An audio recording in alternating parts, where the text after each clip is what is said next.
நம்முடைய ஆண்டவரும் இரட்சகரும் கர்த்தருமாய் இயேசு கிறிஸ்துவின் நாமத்தினாலே இந்த காலை வேளையில உங்களுக்கு வாழ்த்துதலையும் வணக்கத்தையும் ஸ்தோத்திரங்களையும் கூறிக்கொள்ளுகிறேன். இந்த நாளிலே அப்போஸ்தலர் 8ஆம் அதிகாரம் 4ஆம் வசனத்திலிருந்து 25ஆம் வசனம் வரை உள்ள பகுதியிலிருந்து ஒரு சிறு தியானத்தை நாம் நினைவிற்கு கொண்டு வர இருக்கின்றோம். பிலிப்பு என்கிற ஒரு தேவ மனிதனை குறித்து இந்த பகுதியிலே சொல்லப்பட்டிருக்கிறது. இவர் ஒருவேளை ஆண்டவருடைய சீசனாக இருந்திருக்க கூடும். இவர் சமாரியர்களுக்கு சுவிசேஷத்தை அறிவிக்கிறார். இந்த 4ஆம் வசனத்திலிருந்து 25ஆம் வசனம் வரை உள்ள இந்த முதல் பாகத்தை நாம் வாசிக்கும் பொழுது ஒரு 4 நிகழ்ச்சிகள் இந்த பகுதியிலே அடங்கி இருக்கின்றது. 4ஆம் வசனம் இப்படி துவங்குகிறது. சிதறிப்போனவர்கள் எங்கும் தெரிந்து சுவிசேஷத்தை பிரசங்கித்தார்கள். ஏன் இவர்கள் சிதறிப்போனார்கள் என்றால் 3ஆம் வசனத்தில் நாம் வாசிக்கிறோம். சவுல் வீடுகள் தோறும் நுழைந்து புருஷரையும் ஸ்திரீகளையும் இழுத்து கொண்டு போய் காவலில் போடுவித்து சபையை பாழாக்கி கொண்டிருந்தான் என்று சொல்லப்பட்டிருக்கிறது. இந்த சவுல் யார் என்றால் அப்போஸ்தலர் 7ஆம் அதிகாரத்திலே நாம் வாசிக்கும் பொழுது 58ஆம் வசனத்திலே ஸ்தேவானை நகரத்துக்கு புறம்பே தள்ளி அவனை கல்லறிந்தார்கள். சாட்சிக்காரர் தங்கள் வஸ்திரங்களை கழற்றி சவுல் எண்ணப்பட்ட ஒரு வாலிபனுடைய பாதத்தின் அருகே வைத்தார்கள் என்று சொல்லப்பட்டிருக்கிறது. இந்த சவுலை குறித்து தான் இங்கே சொல்லப்பட்டிருக்கிறது. இந்த சவுலினாலே ஏற்கனவே ஆலோசனை சங்கத்தால் ஸ்தேவான் கொலை செய்யப்பட்டார். இப்பொழுது ஆலோசனை சங்கத்துக்கு ஒத்தாசையாக இருக்கக்கூடிய சவுல் போன்ற வாலிபர்கள் சபையை மிகவும் பாழாக்கி கொண்டிருந்தார்கள். சபையில் இருக்கிற மக்களுக்கு மிகுந்த உபத்திரவங்களை கொடுத்து கொண்டிருந்தார்கள். ஆகையினாலே விசுவாச குடும்பங்கள் எல்லாம் தங்களுடைய சொந்த இடங்களை விட்டு சிதறி போய் பல இடங்களுக்கு அவர்கள் குடியேறி போனார்கள். அவர்கள் போகும் பொழுது வழியெங்கும் சுவிசேஷத்தை அறிவித்துக் கொண்டே போனார்கள் என்று இந்த 4ஆம் வசனம் சொல்லுகிறது. உபத்திரவங்கள் தேவன் தங்களுக்குள் தந்திருக்கின்ற பொக்கிஷத்தை தூக்கி வெளியே எறியும்படியாக பாதிப்புகளை ஏற்படுத்துவதில்லை. சரீரத்தில் தான் உபத்திரவங்கள் பாதிப்புகளை ஏற்படுத்தும். ஆனால் ஆத்மாவிலே ஆவியிலே உண்டாயிருக்கிற பலத்தை இந்த உபத்திரவங்கள் ஒன்று செய்ய முடியாது. ஆகையினால்தான் அவங்களுடைய ஆத்மாவிலும் ஆவியிலும் உண்டாயிருந்த தெய்வ பலம், தேவனுடைய அனுக்கிரகம், தேவனுடைய கிருபை, தேவனுடைய இரக்கம், இவைகளை கொண்டு தேவனுடைய செய்தியை அவர்கள் கொண்டு போய் கொண்டே இருந்தார்கள். இயேசு என்கிற பெயர் அல்லது இயேசு கிறிஸ்து என்கிற ஒரு நபர் ஒரு சாதாரண மனிதர் அல்ல. அவருடைய செய்தி, அவருடைய ஜீவன், அவருடைய செயல்கள் ஒரு மனிதனுக்குள்ளே வந்து ஆழமாய் பதியும் என்றால் அது அந்த மனிதனை மிகவும் தேவனுக்குரிய மனிதனாக மாற்றி தேவனுடைய காரியங்களை செய்யும்படியாய் அவனை செயல்படுத்த வைக்கின்றது. இந்த 4ஆம் வசனத்திலிருந்து 8ஆம் வசனம் வரை நாம் பார்க்கும் பொழுது பிலிப்பு சமாரியாவின் ஒரு கிராம பகுதியிலே சென்று இயேசு கிறிஸ்துவை பிரசங்கிக்கிறார். அங்குள்ளவர்களுக்கு கிறிஸ்துவை குறித்து பிரசங்கித்தார். பிலிப்பு பிரசங்கம் செய்தவர் மட்டுமல்ல, 6ஆம் வசனத்தை வாசிக்கிறோம், அநேக அதிசயமான காரியங்களை எல்லாம் அவர்களுக்கு முன்னாடி அவன் செய்திருந்தார். அற்புத அடையாளங்கள் எல்லாம் நடந்தது. 7ஆம் வசனத்தில் பார்க்கிறோம், அநேகரில் இருந்த அசுத்தாவிகள் மிகுந்த சத்தத்தோടെ கூப்பிட்டு அவர்களை விட்டு புறப்பட்டது. அநேக திமிர்வாதக்காரரும் சப்பானிகளும் குணமாக்கப்பட்டார்கள்.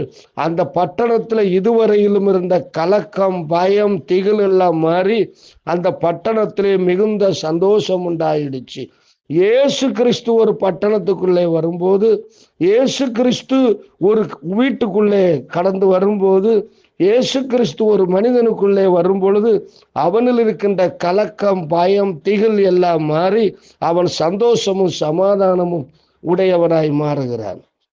தொடர்ந்து 9ஆம் வசனத்திலிருந்து 13ஆம் வசனம் வரை வாசிக்கும் பொழுது இந்த பிலிப்புனுடைய ஊழியத்தை கண்டு சீமோன் என்று ஒரு மனிதன் மனம் திரும்புகிறான் என்ற குறிப்பு அங்கே காணப்பட்டிருக்கிறது, எழுதப்பட்டிருக்கிறது. சீமோன் என்று பெயர் கொண்ட ஒரு மனுஷன் அந்த பட்டணத்திலே மாயவித்தைக்காரனாய் இருந்து தன்னை ஒரு பெரியவன் என்று சொல்லி சமாரிய நாட்டு ஜனங்களை பிரமிக்க பண்ணி கொண்டிருந்தான். எல்லாரும் என்ன நினைச்சாங்கன்னா, தேவனுடைய பெரிதான சக்தி இவன்தான் என்று சொல்லி பெரியவங்க, சின்னவங்க, படித்தவங்க, படிக்காதவங்க எல்லாரும் அவன் என்ன சொல்றானோ அவன் ஆலோசனைக்கு எல்லாரும் செவி கொடுத்து வந்தாங்க. தேவனுடைய ராஜ்யத்துக்கும் இயேசு கிறிஸ்துவனுடைய நாமத்துக்கும் ஏற்றவைகளை பிலிப்பு பிரசங்கித்து அநேகர் விசுவாசித்து ரட்சிக்கப்பட்டு ஞானஸ்நானம் பெற்றார்கள். அப்பொழுது எல்லாரும் பிலிப்பை பற்றி கொள்ள ஆரம்பித்த உடனே இந்த சீமோனும் நம்ம விடவும் பெரிய சக்தி இங்க இருக்குது போல இருக்குன்னு சொல்லி அவனும் இயேசு கிறிஸ்துவை விசுவாசித்து ஞானஸ்நானம் பெற்று பிலிப்பை பற்றி கொண்டு பிலிப்புவினால நடந்த அடையாளங்களையும் அற்புதங்களையும் கண்டு ஆச்சரியப்பட்டு பிரமித்து போனான் என்று சொல்லப்பட்டிருக்கிறது.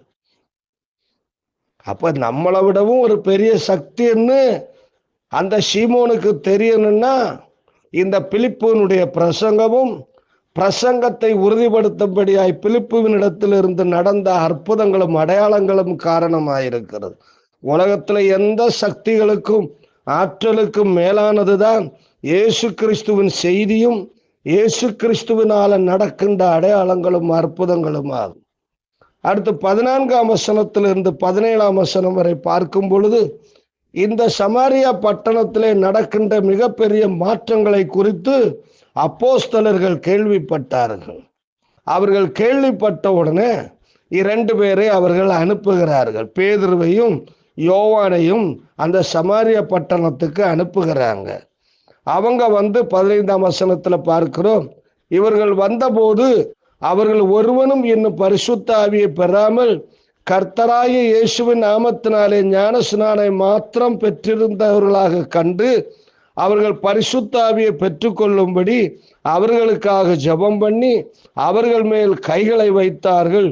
அப்பொழுது அவர்கள் பரிசுத்த ஆவியை பெற்றுக்கொண்டார்கள் என்று சொல்லப்பட்டிருக்கிறது. பிலிப்புவினாலே அடையாளங்கள் அற்புதங்கள் எல்லாம் நடந்துச்சு. இப்போ பேதுருவும் யோவானும் பிலிப்போவிடையும் பெரியவங்க இல்லையா? பேதுருவும் யோவானும் வந்த பிற்பாடு பரிசுத்த ஆவியின் வரம் எல்லாருக்குள்ளே உருவாக ஆரம்பிச்சு. ரட்சிக்கப்பட்டு யாரெல்லாம் ஞானஸ்நானம் எடுத்துக்கொண்டிருந்தாங்களோ அவங்க எல்லாரும் பரிசுத்த ஆவியின் நிறைவை பெற்றுக்கொண்டாங்கோ. அதனால அவர்களுக்குள்ள இன்னும் அதிகமான மாற்றங்கள் ஏற்பட்டது. தொடர்ந்து 18 25 வரையிலும் நான் வாசிக்கும் பொழுது இங்கதான் ஒரு சின்ன பிரச்சனை ஆயிடுச்சு. என்னன்னா, இந்த சீமோன் ஏற்கனவே ரட்சிக்கப்பட்டு ஞானஸ்நானம் எடுத்து ஆண்டவருடைய பிள்ளையா மாறிட்டான். அவனுடைய பழக்க வழக்கங்களை எல்லாமே விட்டு விட்டான். அவனுடைய மாய மந்திரங்களை எல்லாம் தூக்கி எறிஞ்சிட்டான். இப்போ பிலிப்போட சேர்ந்து இருக்கிறான். இப்ப அப்போஸ்தலர்கள் பரிசுத்த ஆவியானவரை ஒவ்வொருத்தரும் பெற்றுக்கொள்ளும்படி அவங்க ஜெபம் பண்ணி கைகளை வச்ச போது எல்லாரும் பரிசுத்த ஆவியை பெற்று அந்த வரங்களை அவர்கள் பெற்றுக்கொண்டதை பார்த்த உடனே பிலிப்போவுடையும் பெரிய சக்தி இந்த பேதுருவு யோவான்னு நினைச்சு கொண்டு அவன் போய் அவர்களிடத்துல கேட்கிறான். என்ன கேட்கிறான்னா, 18ஆம் வசனத்துல படிக்கிறோம், அப்போஸ்தலர் தங்கள் கைகளை அவர்கள் மேல் வைத்ததனால் பரிசுத்த ஆவி தந்தரிடப்படுகிறதை சீமோன் கண்டபோது அவர்களிடத்துல கொஞ்சம் பணத்தை கொண்டு வந்து அவங்ககிட்ட கொடுத்து, என் மேலையும் நீங்க கை வைக்கணும், எனக்கும் இந்த பரிசுத்த ஆவியின் வர வேணும், நான் யார் மேல கை வைக்கிறேனோ அவங்களுக்கும் இந்த பரிசுத்த ஆவியானவர் இறங்கணும், அந்த வரங்கள் எல்லாம் உண்டாகணும்னு சொல்லி எனக்கு அந்த அதிகாரத்தை கொடுங்கன்னு காசு கொடுத்து அதிகாரத்தை வாங்குறதுக்கு முயற்சிக்கிறார். இன்னைக்கு நிறைய பேரு பணத்தை கொடுத்து தேவனுடைய ஆற்றலையும் அதிகாரத்தையும் தேவனுடைய நன்மைகளையும் பெற்றுக்கொள்வதற்கு உரிய மக்களாக ஊழியர்களாக மாறி போனார்கள். இங்கேயும் அப்படிப்பட்ட ஒரு நிலைமை தான் நடந்துச்சு. உடனே பேதுரு சொல்றான், ஏப்பா நீ உண்மையா ரட்சிக்கப்பட்டேன்னு நினைச்ச தேவனுடைய வரத்தை பணத்தினால சம்பாதித்து கொள்ளலாம் என்று நீ நினைக்கிறியா? இது பாவம் இல்லையா? இது அக்கிரமம் இல்லையா? தேவனுடைய காரியங்களை பணத்தோடும் பொன்னோடும் பொருளோடும் சம்பந்தப்படுத்த கூடாது. தேவனுடைய காரியங்களுக்கு தான் முதலிடம் கொடுக்கணும் என்று சொல்லிட்டு பேதுரு சொல்றாரு, உன் பணம் உன்னோடு கூட நாசமாய் போக கடவுது. ரொம்ப கொடுமையான வார்த்தை பேசுறார். உன் இருதயம் தேவனுக்கு முன் செம்மையாய் இராதபடியினாலே இந்த விஷயத்துல உனக்கு பங்கும் இல்லை, பாகம் இல்லை. நீ உன் துர்க்குணத்தை விட்டு மனம் திரும்பி தேவனை நோக்கி வேண்டிக்கொள். ஒருவேளை உன் இருதயத்தின் எண்ணம் உனக்கு மன்னிக்கப்படலாம்.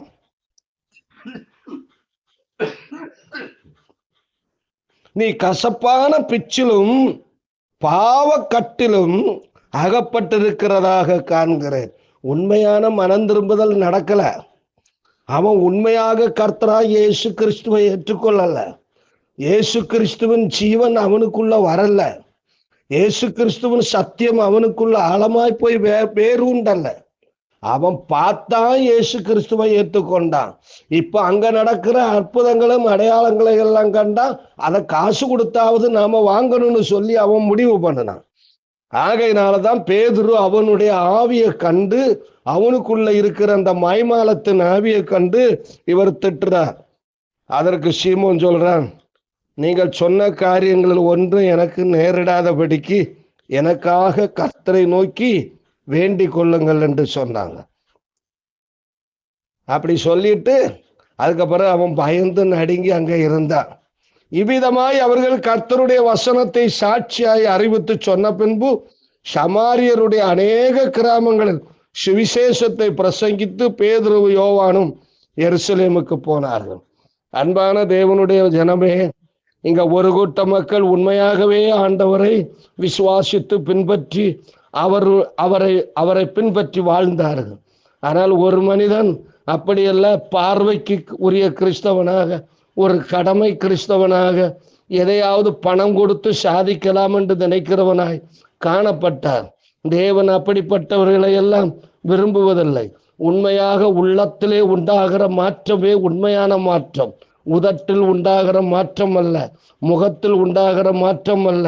நாம் வெளிப்புறமா 4 பேர் பார்க்கும்படியாய் நடந்து கொள்ளுகிற நடக்கை அல்ல. உள்ளான மாற்றம்தான் தேவனுக்கு ஏற்ற நடக்கையை நம்மளே கொண்டு வரும். அன்பு நிறைந்த ஆண்டவரே, இந்த கால வேளைக்காய் நாங்களும் நன்றியோடு ஸ்தோத்திரிக்கிறோம். ஆண்டவரே, சமாரிய மக்கள் இயேசு கிறிஸ்துவை ஏற்றுக்கொண்டு உண்மையான மக்களாய் மாறி பரிசுத்த ஆவியின் வரத்தை பெற்றுக் கொண்டார்கள். ஆனால் இன்னொரு மனிதனோ, சீமோனோ அப்படி இல்லாதபடிக்கு பணத்தாலே தேவனுடைய வரங்களை பெற்றுக்கொள்ள அவன் முயற்சித்ததை நாங்கள் பார்க்கிறோம். கர்த்தாவை, இந்த சீமோனை போல நாங்கள் இராதபடிக்கு உண்மையான மக்களாய் நாங்கள் காணப்பட பரிசுத்த ஆவியானவர் எங்களுக்கு உதவி செய்யும். இயேசு கிறிஸ்துவின் மூலம் கேட்கிறோம், இரக்கம் நிறைந்த பரமபிதாவே, ஆமென். God bless you.